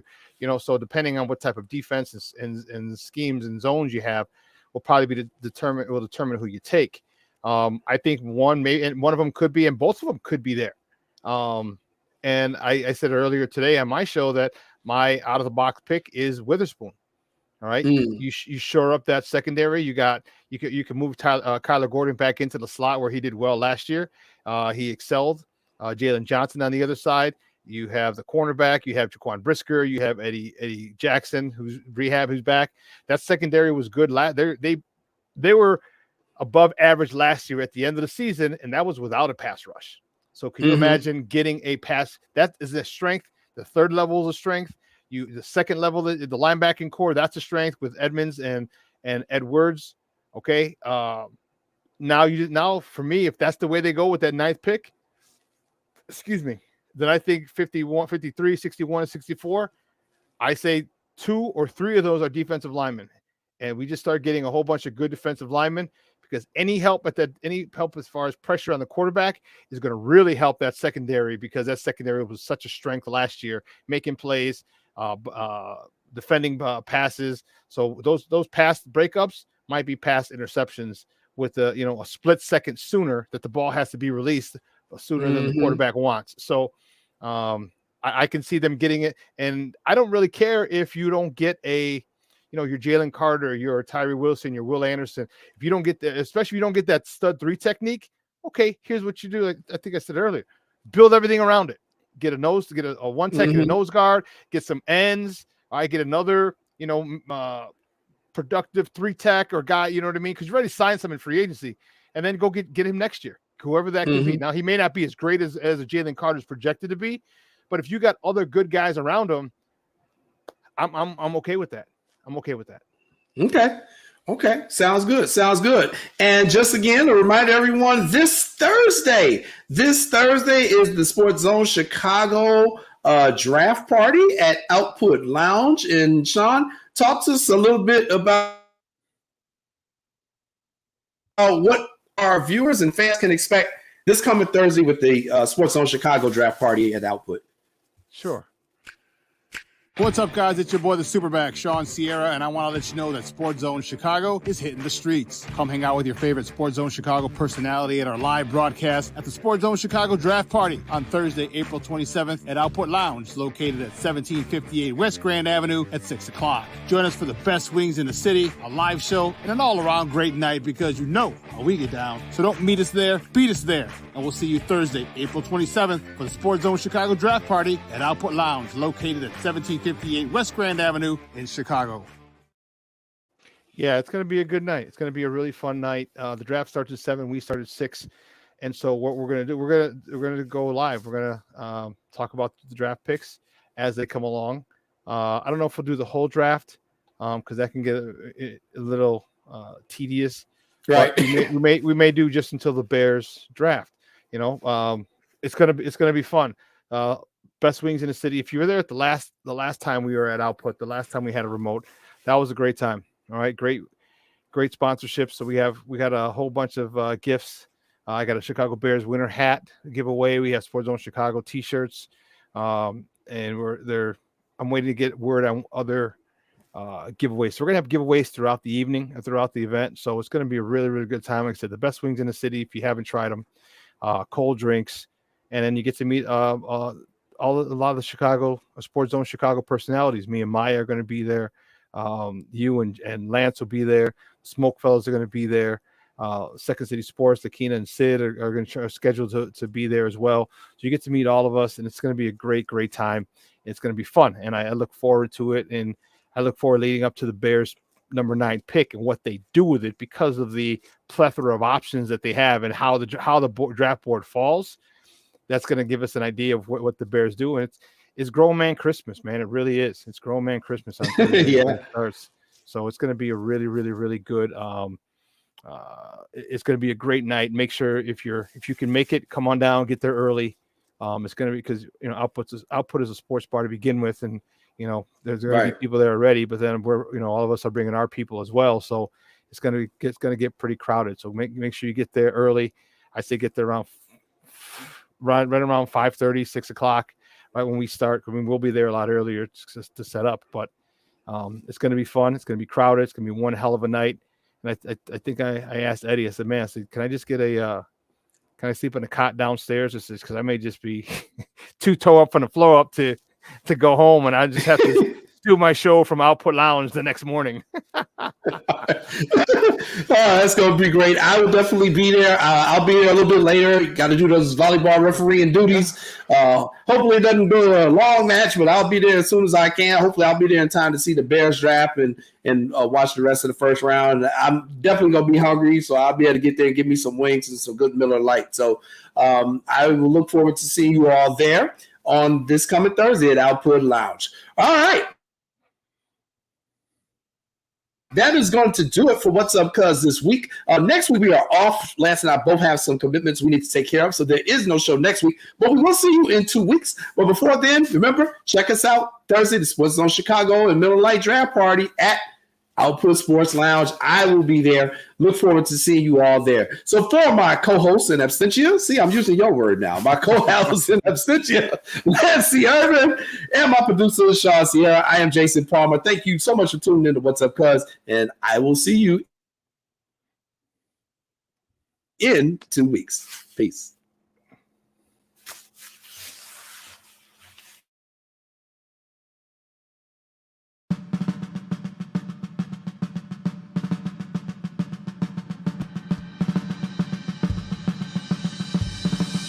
Lift every voice and sing till earth and heaven ring with the harmonies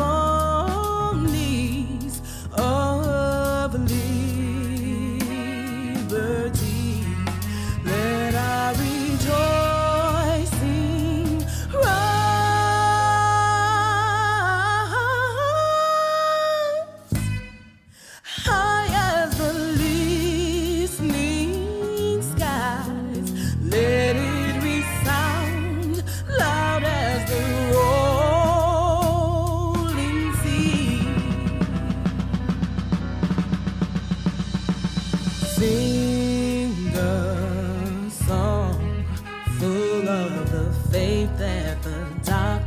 has taught us.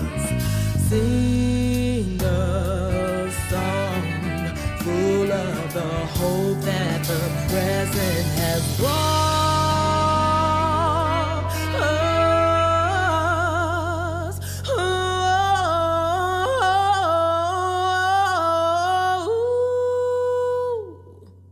Facing the rising sun of a new day begun, we will march on till victory. We will march on till victory. Let us march on till victory.